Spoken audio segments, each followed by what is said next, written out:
ఓం శ్రీ మాత్రే నమః. మాతృదేవో భవ. శ్రీ లలితా సహస్రనామ స్తోత్ర వైభవంలోని గత భాగంలో మనం అమ్మవారిని మన ఊపిరిగా, మనకు స్వర్గమోక్షాలను ఇచ్చే విశ్వధారిణిగా దర్శించుకున్నాం. 3 లోకాలను ఏలే ఆ త్రిపుర సుందరి వైభవాన్ని తెలుసుకున్నాం. ఈరోజు 151 నుండి 155 వరకు ఉన్న శ్లోకాల భావ వివరంగా తెలుసుకుందాం.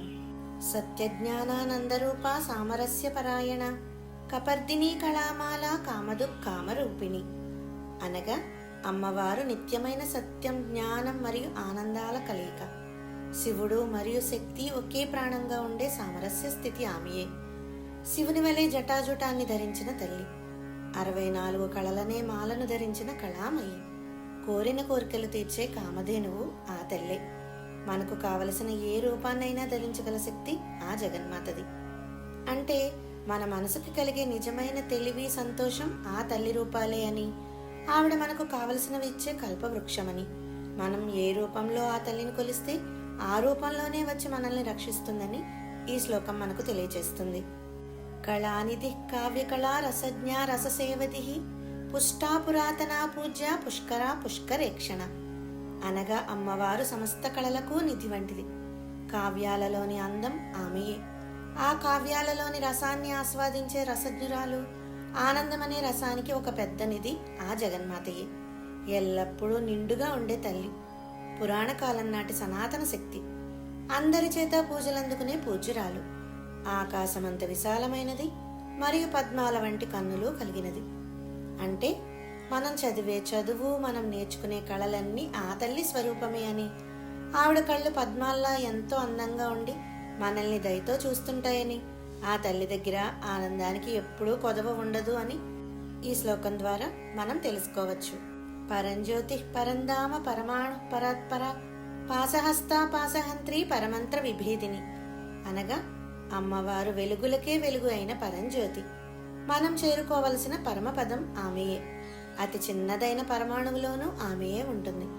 అన్నింటికంటే గొప్పదైన పరాశక్తి, భక్తుల బంధాలను కట్టివేసే పాసాన్ని ధరించిన తల్లి. అదే సమయంలో ఆ సంసార బంధాలను తెంచివేసే పాసహంత్రి కూడా ఆ జగన్మాతయే. శత్రువుల చెడు మంత్రాలను నిర్వీర్యం చేసే శక్తి ఆ జగన్మాతది. అంటే మన ప్రాణంలో ఉండే చిన్న వెలుగు ఆ తల్లే అని, మనల్ని కష్టాలనే తాళ్లతో కట్టేసేది ఆవిడే అని, మళ్ళీ మనల్ని ఆ కష్టాల నుండి విముక్తులను చేసేది కూడా ఆ తల్లే అని, మనకు ఎవరైనా కీడు చేయాలని చూస్తే ఆ తల్లి శక్తితో మనల్ని కాపాడుతుందనే ధైర్యాన్ని ఈ శ్లోకం మనకు కలుగజేస్తుంది. మూర్త నిత్యతృప్త మునిమానస హంసిక సత్యవ్రత సత్యరూప సర్వాంతర్యామిని సతి అనగా అమ్మవారికి ఒక రూపం ఉంది, అలాగే రూపం లేని శక్తిగానూ ఉంటుంది. ఆవిడ ఎప్పుడూ తృప్తిగా ఉంటుంది. మునుల మనసులనే సరస్సులలో విహరించే హంస వంటిది. సత్యమే వ్రతంగా కలిగినది. అందరి హృదయాలలో అంతర్యామిగా ఉండే తల్లి. దక్షిణి పుత్రికైన సతీదేవి ఆమెయే. అంటే మనం అమ్మవారిని ఒక విగ్రహంలో చూడవచ్చు, లేదా మన ఊపిరిలో శక్తిగా అనుభవించవచ్చు. మనం నిజం మాట్లాడితే ఆ తల్లికి ఎంతో ఇష్టమట.